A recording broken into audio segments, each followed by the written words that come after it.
Anin kabolla fira galana gaman jira siyaadera yaa harme nagaan na jiraadhume siyaadera yaa harme nagaan na jiraadhume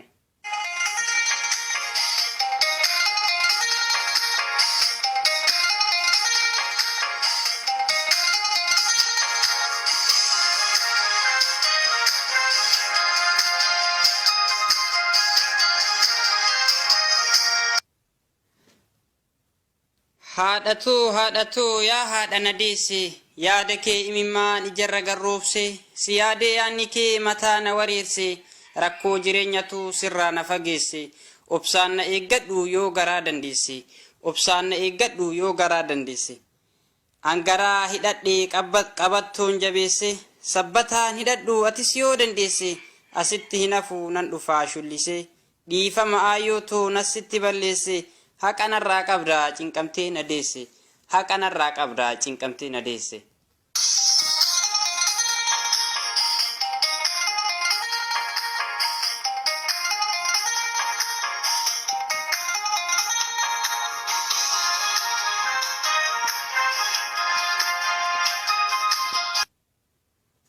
waggaa lama guutuu baattee na guddiste bareedina ishee narratti harcaafte bifa ishee dhiiftee bifa biraa baafte naaf jecha ayyontu waan hin beeyne barte naaf jecha ayyontu waan hin beeyne barte hadaraa haadhatoo natti hin badinniyaa beekaas hin daganne arga rabbiin kiyya rabbuma siif kadhaa yaa ayichootiyya umrii si dheeressee siifaa guutu siifaa kennu fayyaa umrii si dheeressee siifaa kennu fayyaa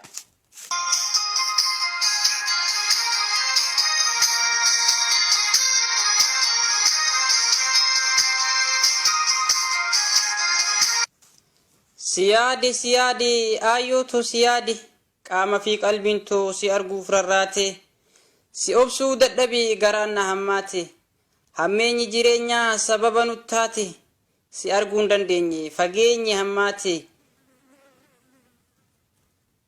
waluma agarraa yoo rabbirraa taate waluma agarraa yoo rabbirraa taate siyaade ayyooto tiruutoo yaa unne na duraa mul'ataa guyyaan gargar baane ufitti na qabdee imimmaan harcaafne waaqa ol ilaalte mucaa koo amaanaa yaa rabbi siqqinne jettee naaf kadhatte anin irraanfanne jettee naaf kadhatte anin irraanfanne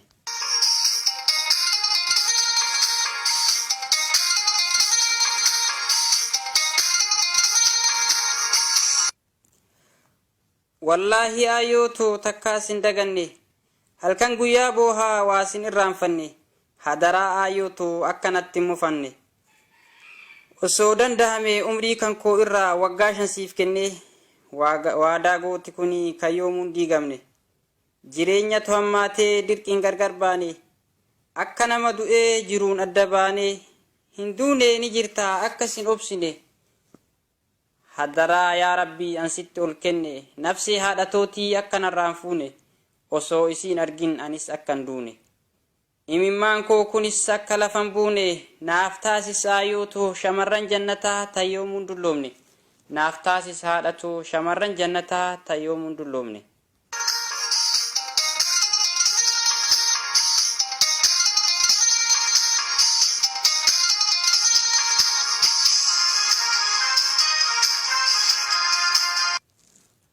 hedduu na shakkitii qalbiin too nan teessu dhaamsa sitti dhaamus ergaan too sin geessu simbirroo bareedduu samirra barriftu maaloo natti gortee dhaamsanarraan fuutu silaa koola qabdaa miilan lafan deemtu tabba baatee buutee lagaaf haranceetu qilleensarra deemtaa herreegan kaffaltu imalli keen dhumu yoomuu gadin teessu warra keenya dhayxee dhaamsanaan geessitu salaamanaa jedhiin aayyotoo bareedduu fuula keessa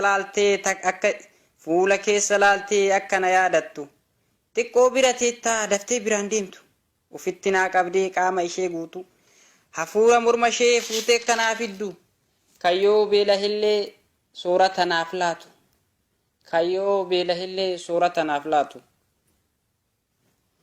irraa dhageeffattee waan isiin sin jettu ati sitti himtee dhaamsa kan koo guutu suutatta saaftaa ol fuutee lallabdu itti jajjabeessi waaqa ishee akkanaaf kadhattu jechumaa fi malee isinuu waanan irraanfattu. jechumaa fi malee isinuu waanan irraanfattu.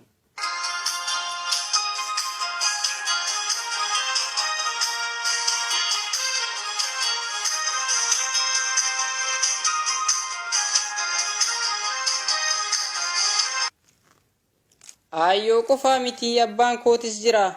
Salaamanaa jedhiin hundaanuu hadara.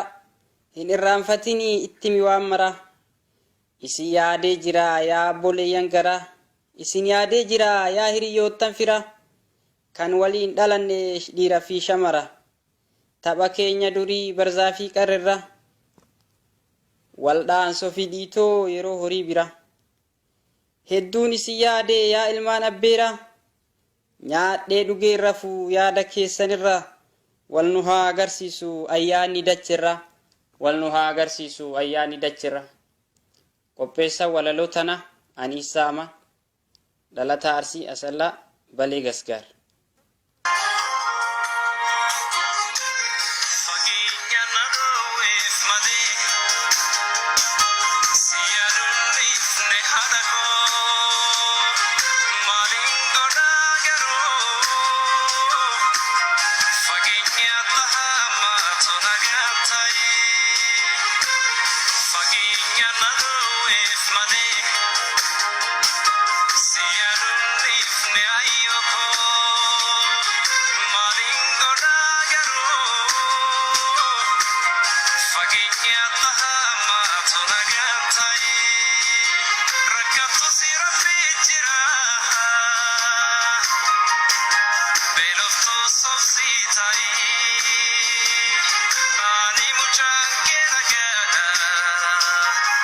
Haadha too na yaadini.